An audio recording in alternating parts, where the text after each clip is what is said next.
Okay, welcome po si Joyce La Joyce, Pattern and Dressmaking Tutorial. Okay, pag-aaralan natin ang katawan ng tao. Okay, so hindi lang tayo basta muna gagawa ng pattern. Kailangan inaaral natin ang katawan ng tao. Iba't iba ang sukat ng katawan ng tao. Kagaya, for example, itong manikin na to. Papaliitin ko siya. Ayan. Nakita niyo yung shape ng bewang niya. Ayan. So, papalakihin ko naman siya. Ayan, lumalaki na siya unti-unti.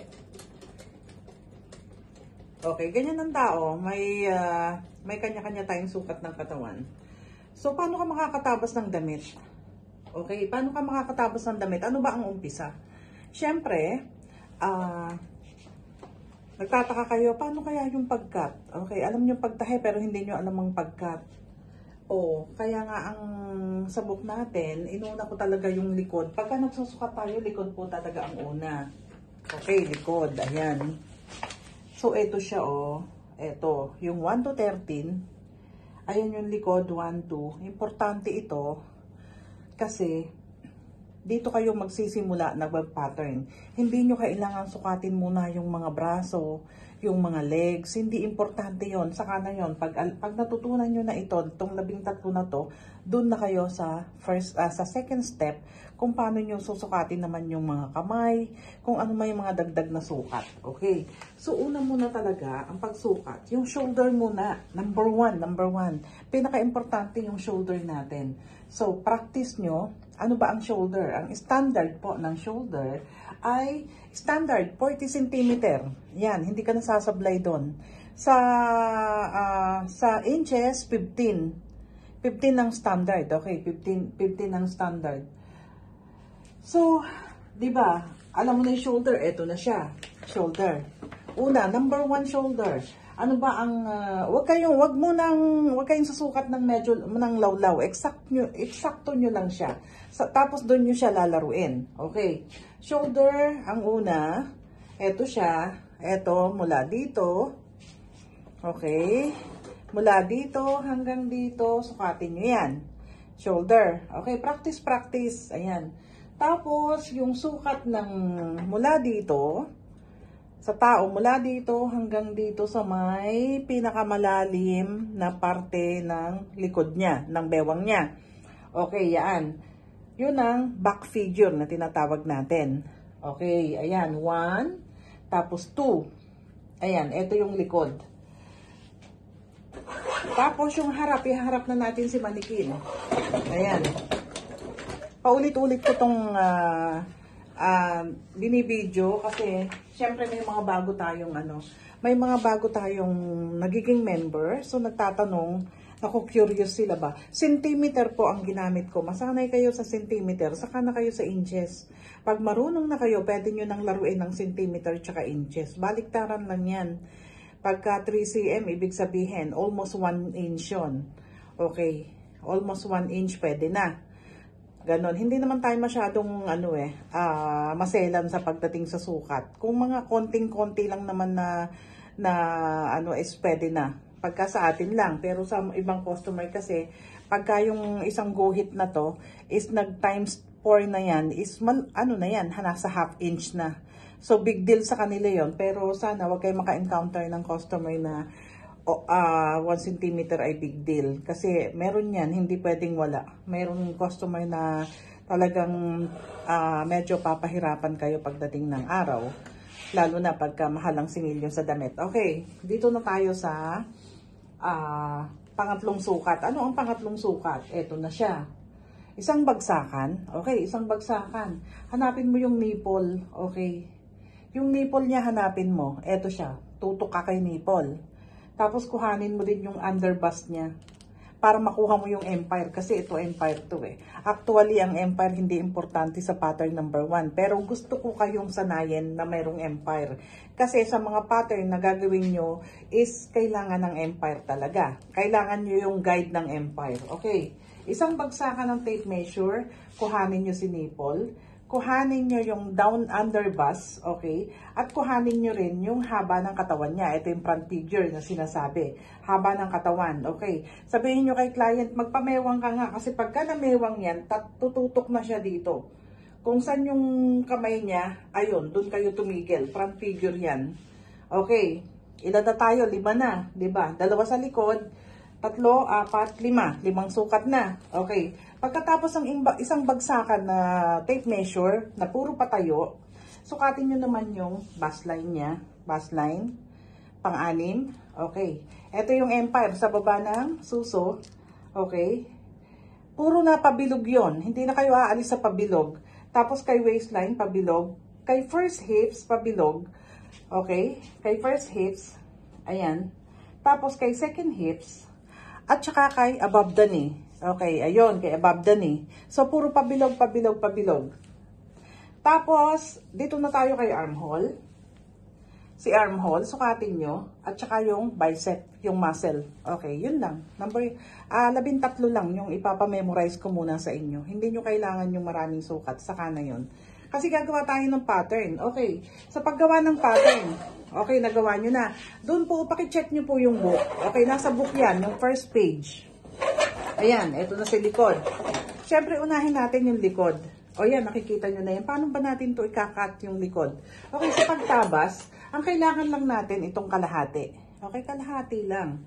So, ang ibig sabihin, 1/4 siya ng katawan. Kasi kalahati ng likod ang gagawin natin eh. So, ngayon, yung mga sukat nating pabilog, di-divide natin yun sa 4. Okay, kung eto na, nagsukat tayo ng pabilog, di ba? Pabilog ang katawan, ayan. Ngayon, hatiin nyo yung tape measure ngayon, isa pang hati para maging 4 siya. So, ito lang yung kailangan natin pag gagawa tayo ng pattern, yung 1/4.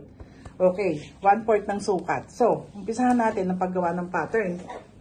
Okay, sa likod na muna tayo. O, ayan na, pattern number 1. Ito ha, back panel.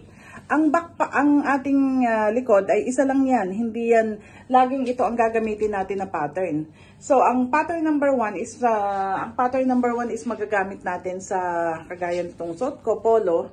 Wala siyang tax, pero nilagyan ko siya ng tax sa likod yata. Ito, mayroon ba siyang tax? Wala. Loose lang talaga siya. So, polo. Magagawa natin na polo yan. So, turuan ko muna kayo. Okay. Ito yung likod.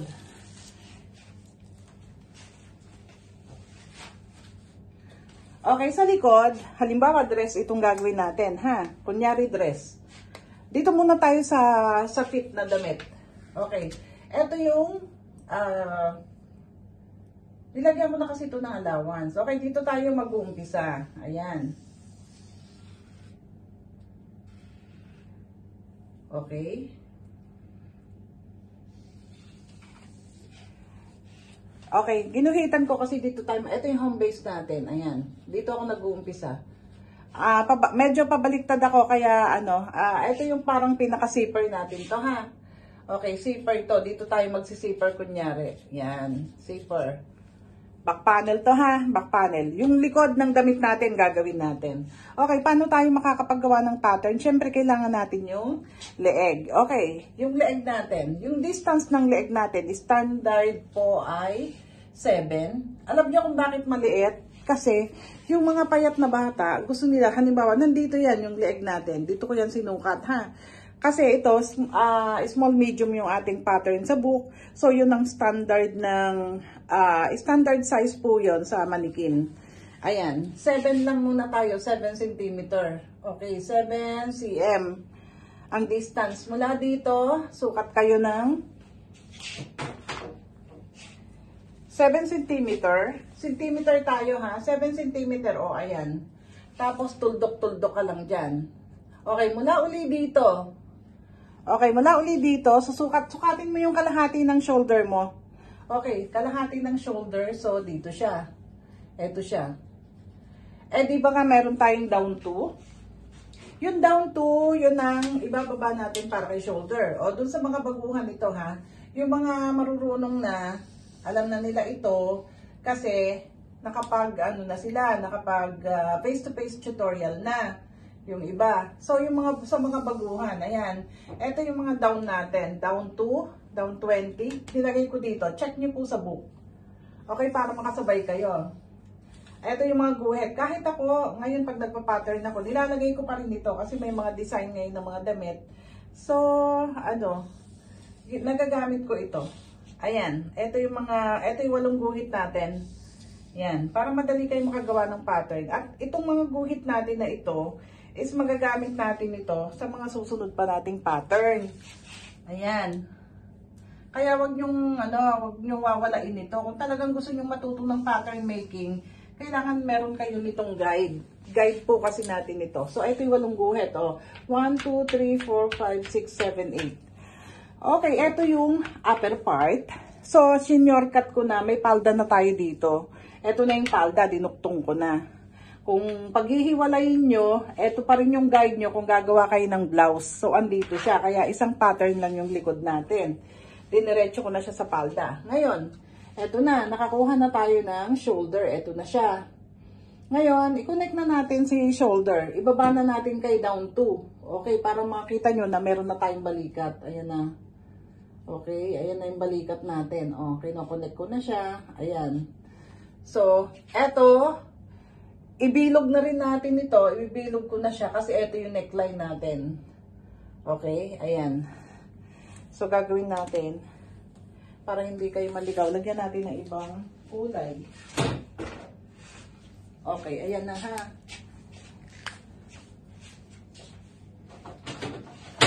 So, meron na tayong shoulder. Alam nyo na, ito na yung shoulder natin. Ayan. Tapos, ito na rin yung neckline natin. So, meron na tayong neckline sa likod. Okay, anong susunod? Okay.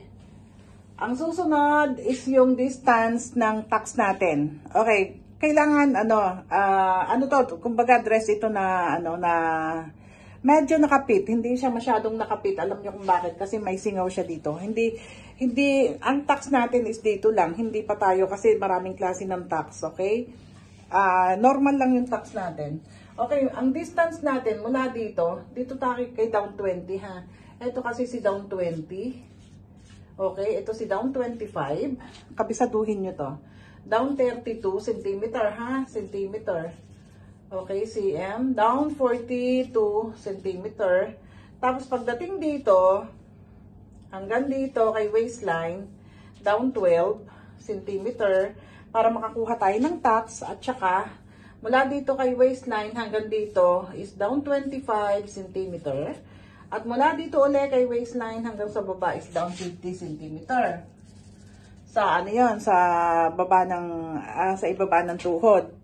Okay, ayan. Ayan na ha. Ayan yung mga down-down. Nasa book din po yan. Pakicheck. Okay, gagawa tayo ng tax. Paano ka nakakagawa ng tax? Ano ang distance? Ang distance po nito, pwede siyang 10, pwede siyang 9 cm. Okay, 10 or 9. So, pagkapayat yung bata, 9 cm lang. Okay, mula dito. Okay, 9. Tapos, dito sa waistline, kay waistline to. Waistline to ha, kay waistline. Okay, 9 pa rin tayo. 9 din. Okay, tapos 9 din dito kay first hips. Tapos, guhit. Connect nyo siya.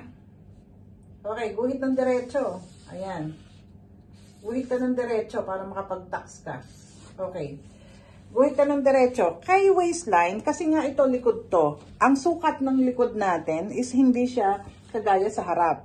So, ang tax natin is dito siya. Okay? 38 cm lang. I-check nyo yung sukat sa book, ha? 38 lang. So, dito tayo magkukuha ng 3. Ito, 3 ito. 3 cm. Tapos, i-connect na natin siya. Kung mapapansin nyo yung tax natin, wala sa guhit ng, waistline. Alam nyo kung bakit? Kasi, dito tayo nagkakaproblema pag nag-a-attach tayo ng zipper is nagkakaroon siya ng wave. Okay? Kasi, kaya nagkakaroon ng wave, mababa yung ating tax. Okay? Nandito yung malaki. Bumababa siya. Kaya kailangan dito yung malaki, tapos paliit na siya dito. So, para yung ating zipper is hindi siya magkukuba or hindi siya magi-snake. O ngayon, pag nakatax na tayo nito, okay, nakatax na. Sukatin nyo na, ito yung bust line to ha. Ito yung bust line. Okay, ito yung empire. Okay. Etong down 20 na to, guide lang natin to para sa tax sa likod. Okay? So, sukatin nyo na yung bust line kung ilan. Ako dito siya. Okay. Lagpasan nyo na si Empire, wag na si Empire. Kasi pattern number 1 pa lang tayo. Pero, nandyan pa rin siya. Pero wag nyo na siyang, kalimutan nyo na muna siya dito sa ating likod. Kasi kukuhanin na lang natin siya sa harap sa mga susunod na pattern, pattern 2, 3, and 4. Okay, sa pattern 1, kalimutan nyo na muna si Empire. Para hindi sumikip yung ating pattern. Okay, sukatin na natin sa waistline. Okay, waistline. Ito sarado to ha.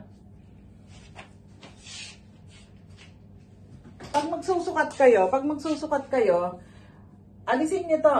Hindi to kasama. Kasi isasara natin to, taksi to eh. Okay, sarado to ha. Kasi kayo, minsan nakakalimutan doon sa mga bago, no? Nakakalimutan nyo, sinasama nyo to sa size. Hindi, kasi isasara natin ito. Yan, sarado to. Kalimutan nyo tong tax na to, huwag nyong isasama ito. Yan. So, pwede na kayong magsukat. Okay. Okay, sukatin nyo yung 1/4 ng waistline. Ako dito siya. Yan. So, ayun na ha. Meron ka ng dot, dot, dot. Okay, sukatin nyo yung first hips. Si first hips hindi rin masyadong importante. Dumiretso kayo kay second hips. Kasi yung ating hip curve is dire-diretso siya. Minsan kasi may hips na malalim dito. So, i-ano nyo lang, i-balance nyo lang. Okay, sukatin nyo yung hips, yung second hips. Okay. Kahit huwag nyo nang sukatin yung, yung above the knee. Kasi pagka nag-connect tayo ng hip curve natin, kung may ruler kayo, sakto na yan. Sakto siya. Ayan. Ay. Isang bagsakan lang siya ng guhit. Ayan. Okay, tapos i-connect na rin natin ito. Okay, connect, connect, connect. Ayan. Pagdating dito, huwag kayong i-slant. Diretso lang siya. Okay, mag-connect muna kayong diretso. Diretso ha. Ilagpas nyo kay down 20 kasi kukuha tayo ng armhole. Okay, ayan na. Ngayon, sukatin nyo yung armhole. Andito na tayo. Panghuli si armhole. Nag-shape muna tayo ng body, ng likod. Okay, tapos panghuli na si armhole. Okay, si armhole. Mula dito, okay, nakita nyo to. Mula dito sa baba, hindi sa taas ha. Sukat kayo ng 10. Ayan, 10. Diretso ha, diretso. Sukat kayo, guhitan nyo to ng diretso. Ayan. Para hindi kayo maligaw. Tapos mula dito, sukat kayo ng 10. Okay, pasok kayo ng 1 cm. Okay, i-connect nyo siya ngayon. I-connect kay 1 cm. Sukatin nyo ngayon yung armhole nyo. Okay, ang guide ng armhole is itong guhit na to. Okay, nasa 10 ka na, 38 yung armhole natin. Ang kailangan na lang natin ay 8 cm. So, ang 8 cm is dito siya. Okay, paano nyo siya nakuha? Paano nyo nakuha yung 8?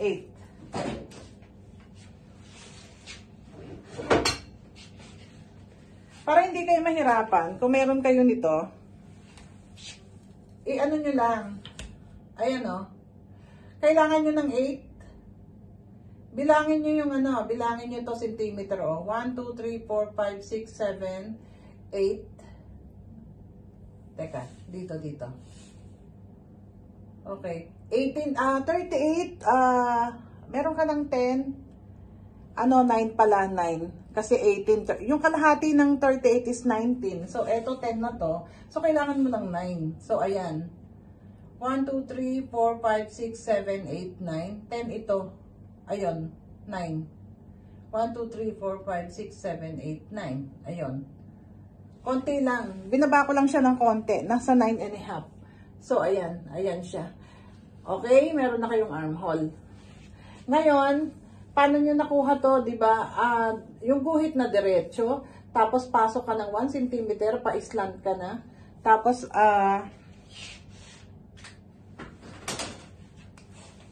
kukonek-connect ka na dito. So, eto na siya.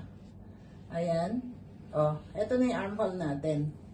Okay, yung armhole natin, nakapit yan sa kilikili. So, hindi ko kayo ina-allowed na magbaba ng armhole hanggang kay down 20 hanggat hindi kayo sure na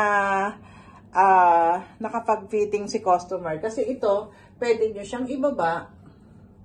Okay? Pwede nyo siyang ibaba ng unti-unti. Yan. Pagka sinabi ni client, masikip yung armhole, ibaba nyo pa. Okay, baba pa. Ganon. Pero kung ibinaba nyo na ito at ayaw ni client ng maluwag na armhole, hindi nyo na yan pwedeng itaas, sira na yan. So mag-ano lang kayo dito sa eksaktong armhole. Unti-unti lang kayong bumaba. Okay, so ito na yung likod natin. Ngayon, paano natin ina-adjust ang likod? Pagka sa pencil, sa pencil cut na palda, ito yung palda na to eh. Okay, palda na siya. Kung mapapansin nyo, nag-a-adjust ako ng 3 dito sa baba para sexy siya. Okay, pumapasok ako ng 3. Ito yung sa may slit. Pansinin nyo yung mga uniform. Tumitikwas itong likod eh, lalo pag may puwet. Okay, pero magbaba pa rin kayo para, kasi pagka merong puwet yung babae, tumataas ito. So, pagka nag-connect kayo dito, kailangan mababa siya ng konti. So, yun ang mga adjustment ng ating pattern. Okay, ngayon, ito na si back panel. Paano ba ito magiging blouse na maluwag? Okay. 'Di ba? Paano ba yan magiging polo? Okay, magiging polo to. Paano? Pagka polo na pag-uusapan, okay. Pagka polo, depende sa inyo. Gusto niyo ba yung shoulder na eksakto lang o gusto niyo dagdagan? Okay, dagdagan natin kasi gagawa tayo ng polong maluwag. Dagdagan natin ng 1 cm. Excuse me. Okay. Ngayon, kung nakita nyo tong bust na to, gagawa kayong polo.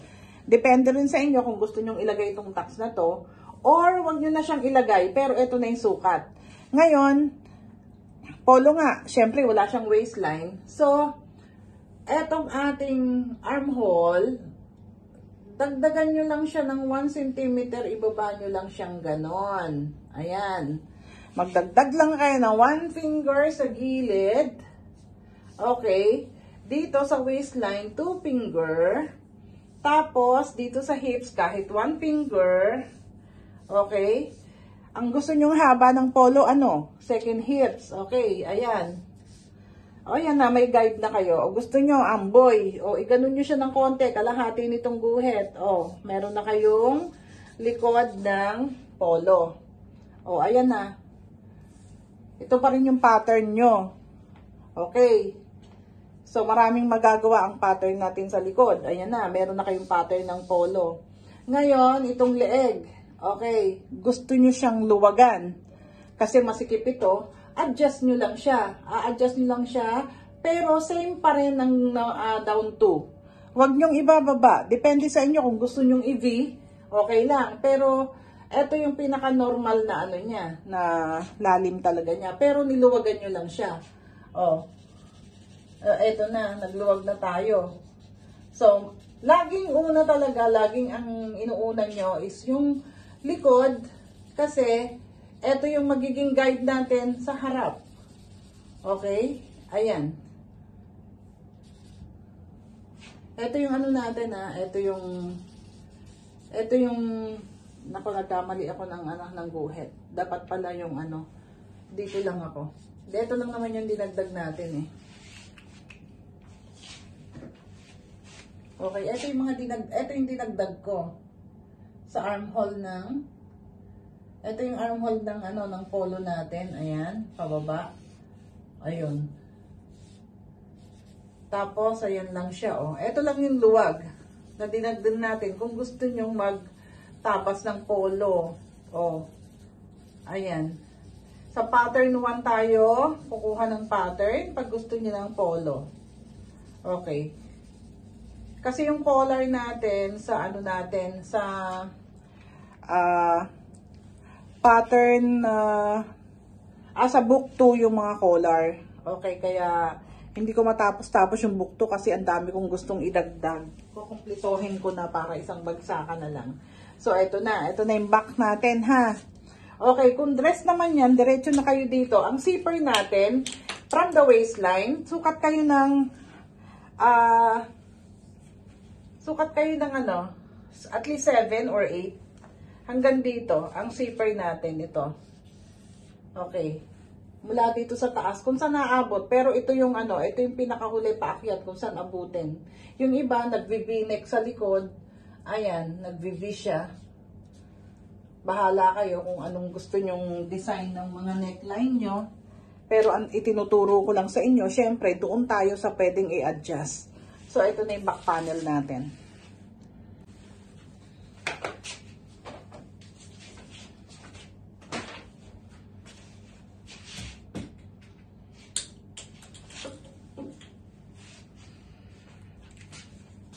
Okay, ito na yung harap natin.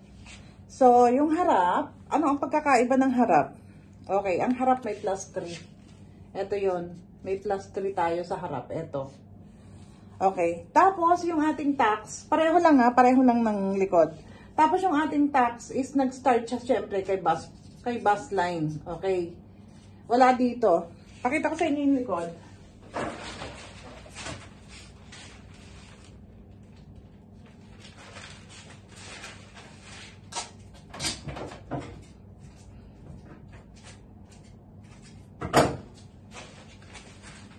Okay, check po yung book. Paki-check yung book nyo. So, nakita nyo, ito na yung likod natin. Okay? Ito yung likod natin. Pansinin nyo, pareho lang siya. Pareho lang, pero ang pagkakaiba, okay. Ito yung likod, ito yung harap. Pareho ng guhit, okay. Ang pagkakaiba lang, yung tax ng likod is mas mataas kaysa sa harap. Kasi ito yung nipple natin eh. Ito yung down 25.